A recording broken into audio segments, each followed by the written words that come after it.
Hi, I'm Marie. Mom and wife full-time, that's me. Paul, that's my husband, works the trading gig, and let's just say he's married to his job just as much as he is to me. Used to scribble down thoughts on books, reading between and beyond the lines, but these days I'm more about reading bedtime stories to our boy, Jack. Life threw some curveballs early on, lost my parents when I still needed them. That was rough. Then along came Paul, with a family in tow. His folks were the real deal, good people, you know. Took me in, no questions. Made me feel like I finally belonged somewhere again. Been with Paul for years now, since those college days when love seemed to be enough to fill any void. We settled into a rhythm, he at work and me taking care of everything else. But man, did that rhythm skip and stumble when Jack came into the picture. Paul changed, or maybe this was always him, just waiting for a reason to surface. He'd come home on a Friday night with a few too many drinks in him, loose-lipped and surly. "You gotta start shedding that weight, Marie," he'd snipe after slipping off his tie. "You barely fit in those jeans anymore." I'd be lying if I said it didn't hurt, but I told myself to brush it off, toughen up, maybe he'd cool down by morning. But mornings just brought hangovers and silence until the next round. The house became this place where I tiptoed, trying not to set Paul off. Jack, little trooper, he could feel it too, sticking close, watching his old man with wide, careful eyes.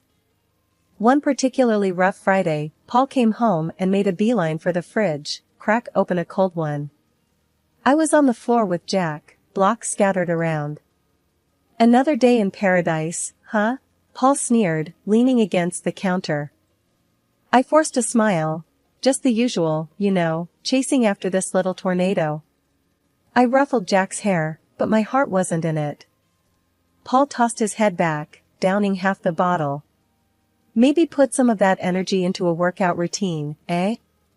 I bit my tongue, counting to 10 in my head. "I'll look into it," was all I managed, shuffling Jack into his pile of toys, anything to escape the cutting edge in Paul's tone. But the weight wasn't just on my hips, it was on my chest, heavy, making it hard to breathe. I didn't know who I was in Paul's eyes anymore. I had finally shaken off those last stubborn pounds. It felt good, kind of. But Paul, well, he had a talent for finding flaws. My sweats and baggy tees were the new target. "Jesus, Marie, you dress like you're living at the gym. When was the last time you dressed up? Remember how you used to look?" There he was, leaning on the doorframe with that look that said everything his words didn't. I glanced down at my stretched-out mom life tee and yoga pants. "This is just practical, Paul. You want me all dolled up to do laundry and wrangle our son?" One corner of his mouth curled up like he had just made a successful trade. "I dunno, how about looking good for your husband? That used to matter." I sighed, rolling my eyes. "Well, unless my husband starts taking meetings at the playground or the grocery store, I think I'll stick with practical." He shook his head, chuckling without humor. "You used to care, Marie." His voice trailed off as he wandered back toward the living room, his disapproval hanging in the air like a bad smell. Then there was Jack, our boy, trying to navigate the shaky terrain between us. I was teaching him please and thank you, thinking manners mattered. Paul caught a bit of our lesson one afternoon and scoffed. "Look at you, teaching him to be Mr. Manners. You want him to get trampled on?" "Manners are important, Paul. It's about respect," I said, trying to keep my voice even. "Respect is earned, not politeness the least," he shot back. "He needs to toughen up, not be some yes, please pushover." Then the whole freeloader thing started. One night, Paul came home, tie askew, looking like he had won and lost the same fight. "Nice day?" he asked, sarcasm heavy as he glanced around what I'd come to see as our minefield of a home. I put down Jack's toy and braced for what was coming. "Just the same, dealing with tantrums and spills. How was work?" Paul's laugh was short and sharp. "Work?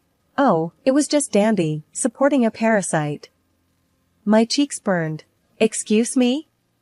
My voice was a little too loud. Jack's eyes flitted from me to Paul, sensing the shift. A parasite, Marie. I work, you play house, he said, each word pointed and heavy. That's the thanks I get? I am raising our child, Paul. Your child. That's work. That's vital, I said, my voice rising now, too. Jack started fussing then, picking up on the tension. I swept him up into my arms, trying to shield him from the fallout. Paul had a knack for knowing when he'd pushed too far, and his next words were more measured. Marie, I go out there and deal with sharks all day. Come home, and what? I don't know, something different. I can't be your one-man show, Paul, I said softly, trying to defuse the bomb that our marriage had become.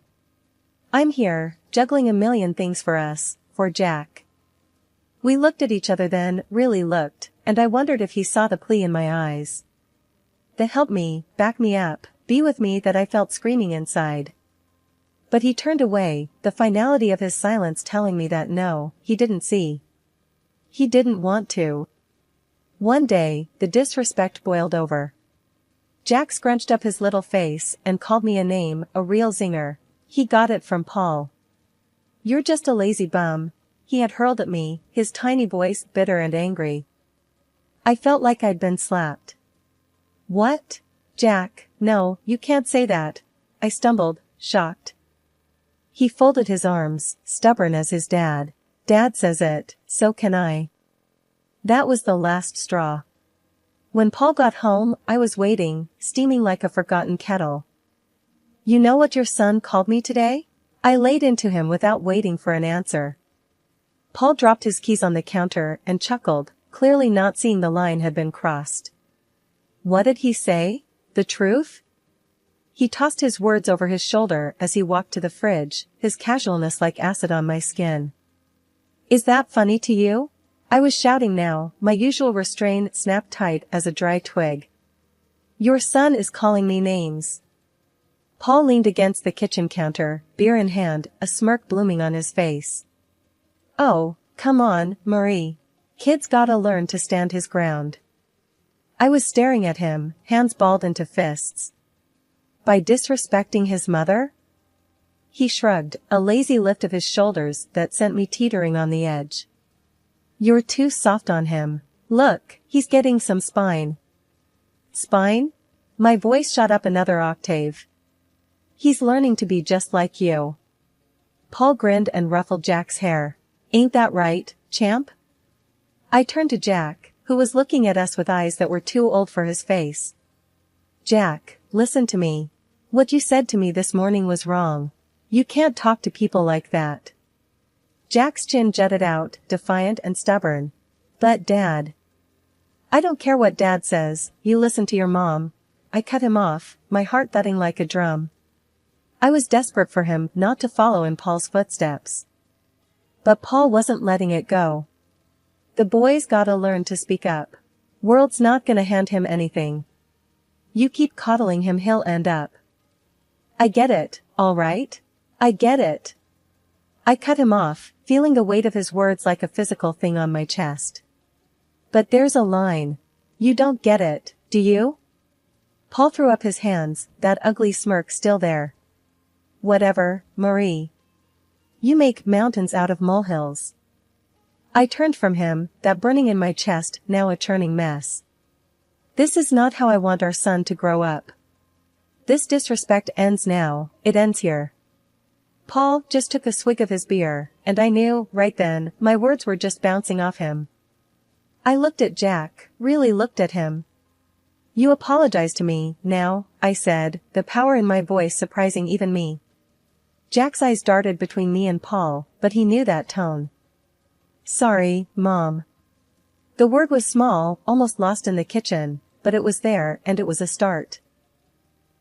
I moved closer to Jack, knelt down so I was eye level with him. Thank you.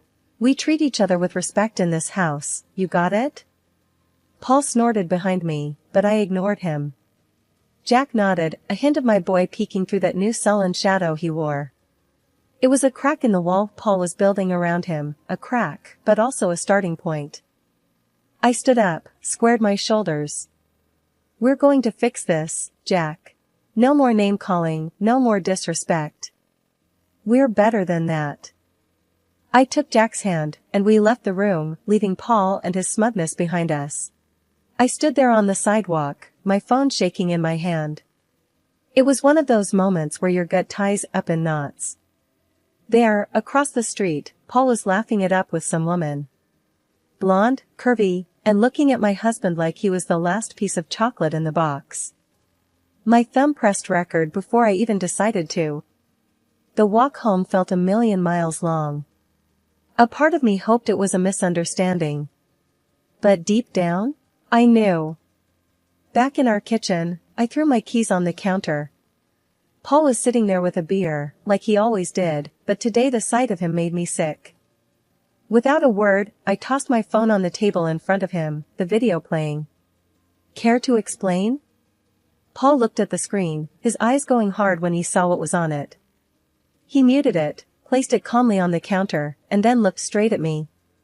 Yeah, she's beautiful, he said, his voice dripping venom. You used to be like that. I felt the slap of his words, my cheeks flaming with anger, my body tense. So, that's it, huh? You parade around town with some woman while I'm at home? Paul stood up, his chair scraping back against the tile. He was too close now, his voice low and mean. What, you stalking me now, Marie? Can't handle the fact that maybe there's more out there than what's inside these walls? I was reeling, feeling the pieces click together. Cut the crap, Paul. You're cheating. He didn't even flinch. You wanna know why, he said, his chest puffing up. Because around her, I'm somebody. Not just the guy who pays the bills or the bad guy 'cause he ain't Mr. Rogers. So that's it? I edged back, feeling the counter dig into my hips. Your family's not enough for you? Paul snorted and grabbed his beer again. It stopped being enough a long time ago. Maybe if you'd have kept up with yourself, I wouldn't have to look elsewhere. The bile rattled in my throat. I'm not the one who promised till death do us part. His laugh was short and punched the air. Those are just words, Marie. They stopped meaning anything to you a long time ago. I should have been crying, but the tears wouldn't come. I was just empty and angry. I gave you everything, Paul. I gave you a son, I made a home for us. And this is how you repay me? He took a long drink, then leaned back against the counter. You gave me a home? Looks like a prison to me. Same old, every damn day. You think that's a life? We made vows, Paul. I shouted, my voice cracking. Yeah, and you broke them every day with your sweatpants and constant nagging. His face twisted into something ugly, something monstrous. That was the last thing he said before I walked out, my heart numb, anger seeping into every corner of my being. I was on edge the whole ride over to Paul's folks' place. It was gonna be nasty, but I had to lay it out for them. They needed to know who their son really was. His mom answered the door, with a happy smile. Marie, what brings you here at this hour? I just barreled past her. I gotta show you both something. Once his dad came in, I played them the video straight up. His mom gasped, her hand flying to cover her mouth. His dad, red-faced and looking like he'd rather be anywhere else, he barked at me, Paul's gotta stop this nonsense now. And like that, all hell broke loose. That night back at our place, Paul kicked off as soon as I walked in. You had to drag my parents into this, didn't ya? His voice was loaded, ready to fire. Yeah, well someone's got to, I shot back, my nerves steel. He was a storm brewing. With a step towards me, his hand raised, but he didn't get far. You're bad, Jack's voice cut through, strong and braver than any of us. Paul stopped stone cold. Paul's hand dropped, and his mask slipped a second, shock in his eyes. But then he hardened up again, cold as steel. I want you out, he said, spitting the words like they were sour. Take the kid and go. So we went. With Jack's hand in mine, I didn't look back. Bags thrown in the back of the car, we headed for the city, miles of road unwinding like my thoughts. The luxury house was something else, my unexpected inheritance. 2 stories, white columns, and a porch you could throw a party on, all waiting in another city, away from everything that had gone wrong. None of my folks, not even a whisker of Paul or his clan, had ever set eyes on it. When we pulled up to this grand house, Jack's face pressed to the window, eyes as wide as the moon. "Is this a castle?" His voice was a whisper, almost lost in the vastness of it all. "Something like that," I said, a laugh escaping me for the first time in. I couldn't even remember. We stepped into that house, our new beginning. It was silent, save for the echo of our footsteps on the marble floors, bouncing off the high ceilings crowned with crystal chandeliers. The furniture was swanky, left behind by folks I wish had lasted a lifetime longer. I plopped down on a couch soft as clouds, and finally, Jack's laughter filled the rooms. The sound of it was more luxurious than anything else in this place. We explored room after room, Jack running ahead like he was leading a parade. Each new door opened to a room grander than the last. "I call the biggest one," he declared, claiming a bedroom that overlooked a garden already blooming with the promise of spring. Laying him down to bed that night, the day finally caught up with me. My eyes burned with the tiredness of it all, but looking around at the high ceilings, the gold trimming catching moonlight, I knew we were worlds away from where we started. Sitting there, in the quiet of a room too nice for today's shadows, I whispered into the darkness, "We made it, kiddo." Life in the big house slowly shed the shadows of the past. Jack's giggles filled the halls more than the echoes of old fears. Most days, it felt like we had always been there, just the 2 of us, in our new safe haven. The house, with its silent strength, was keeping the world at bay until the day Paul showed up, uninvited and unwelcome. He was at the door in a storm of anger. I opened it and there he was, looking like trouble had followed him around. "You can't just disappear with my son, Marie." I leaned against the door frame, unfazed. "He's my son too. And I didn't disappear. I moved on." Paul's scowl deepened. He glanced around, taking in the opulence of the place with wide, disbelieving eyes. "How can you afford this? I know you don't make this kind of dough." I had to bite the inside of my cheek to keep from smiling. "Well, turns out I had a little left over each month. Who knew?" He raised an eyebrow, a sly accusation in his gaze. "And I'm struggling to cover rent for that old place by myself. It's damn near impossible now that they jacked up the price." I shook my head. He always was good at playing the martyr. "That's not my problem anymore, Paul. I've been using my own savings to cover the gap in the rent for years. Savings that, thank God, I don't need to bleed dry for that house anymore." The greed in his eyes flared up like wildfire. "What, and you're living here in luxury while I—" "Stop right there," I cut in. "This isn't your concern. This," I motioned to the grand house behind me, "is mine. Mine and Jack's." Paul took a step forward, but I didn't back down. "Look, I came here to fix things. I'm saying I forgive you for all this, sneaking around." His audacity almost knocked the wind out of me, but I had a little surprise that would put the brakes on his charade. From behind the door, I pulled out the divorce papers and slapped them into his chest. "And here's what I'm saying. We're done." He looked as if I'd slapped him with a physical hand, his face twisting through confusion, rage, and then settling on calculating desperation. "You can't do this. What about Jack?" I stood taller, my resolve like iron. "I'm doing it for Jack. He doesn't need this chaos you bring. Sign the papers, Paul. It's over." He glanced from the papers to me, then back again, his posture deflating slightly. "You'll regret this. You can't make it alone." "That's where you're wrong." I smiled, not from humor but from a deep-seated confidence. "I'm already making it, and without you, we're doing more than just fine. We're thriving." With a shake of his head, Paul looked like he wanted to say more, but he didn't. Instead, he turned on his heel and strode away, clutching the papers like they were a snake that could bite. Once he was gone, the house seemed to exhale with me. I closed the door gently, turning back to the life I had fought so hard for. Life had a way of tossing stuff at you, hard and fast. It was Thursday, the kind of day that should have been easy, but it wasn't. We shirked dinner for a bit, setting up ramps out of old books and watching the Lego car stupidly do flips and land upside down. Jack's laugh was infectious, the sort that wiped clean the worry lines off my face. His enthusiasm was a reminder that amid all the crap, there was still good, simple, unadulterated good. Then it came, a banging on the door that made my stomach drop and my face lose all its motherly warmth. Paul had a knack for bad timing and worse entrances. I pulled the door open and there he was, looking like he'd just come from a bar fight or lost a bet. "Paul, what's up?" He scowled, that usual look he gets when he thinks the world owes him. "So, this the high life? You playing house with my Jack while I'm scraping pennies just to get by?" Jack peeked from behind me, a knight in Lego armor. "Hey, screw off, Paul.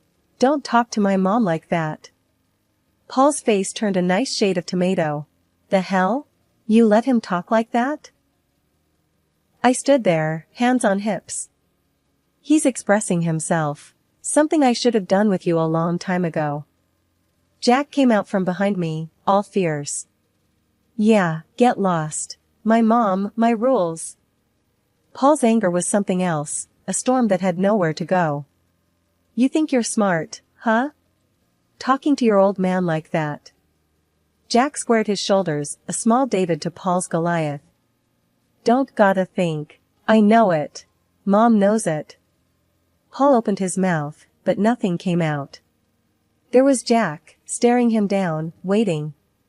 This was no place for Paul anymore, no place for his bluster and noise. After a tense moment, Paul shook his head, muttered something under his breath and stormed off the porch. Jack turned to me with this look, the kind of look that said, "We got this." I nodded, all the agreement he needed. We went back to boiling pasta and racing Lego cars. That's how we do it, simple, nothing fancy. We just keep on. I was gabbing on the phone with Miss Dottie, Paul's mom, who was more my family than is now.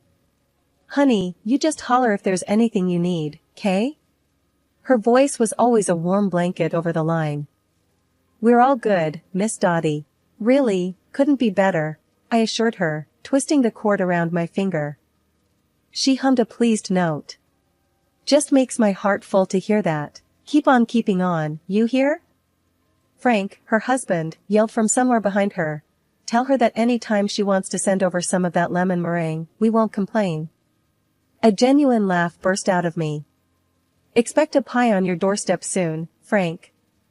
Exchanging a few more pleasantries, we hung up. I shook my head. If someone had told me last year I'd be mining gold from the wreckage of my married life, I would have laughed in their face. Jack pulled on my sleeve, waving his drawing like a five-star general. "Look, Mom. This is our house." I looked down. His scribbles had heart. A big square house and two stick figures, a little one and a tall one, with sloppy grins and a lopsided sun shining down. The swing I'd put up for him stood out in green and brown strokes. "That's us, right?" A dumb question, really, but it made him nod with pride. "And I'm gonna sell my art, make us rich." There was serious conviction behind his toothy smile. "If you do, you're buying me that fancy coffee I've been eyeing?" I nudged him with a wink. He nodded, his expression all business. "Only the best for my mom." And just like that, the knot in my chest loosened a bit more. Sundays were like that, full of little miracles. The thing was, life had done a real number on us, but it was looking up. Paul got slammed by the door he let hit him on his way out. The fancy house he rented to impress his mistress? Turned out to be a couple of sizes too big for his wallet. Now he was cooped up in a tiny apartment, the kind of place his pride wouldn't have let him consider a year ago. And the mistress? She hightailed it the minute his pockets turned up empty and his promises hollow. But that was a tale for some other time. Right now was about Jack and me, and the park we were marching to, hand in hand. We stepped out, and the door clicked shut, a soft full stop to one chapter before immediately kicking off the next. Jack tugged me towards the park, his excitement bubbling over. I didn't glance back at our home, no need. Ahead was everything that mattered, me and my boy, parts of a world that kept on spinning, even when you felt like you'd fallen off.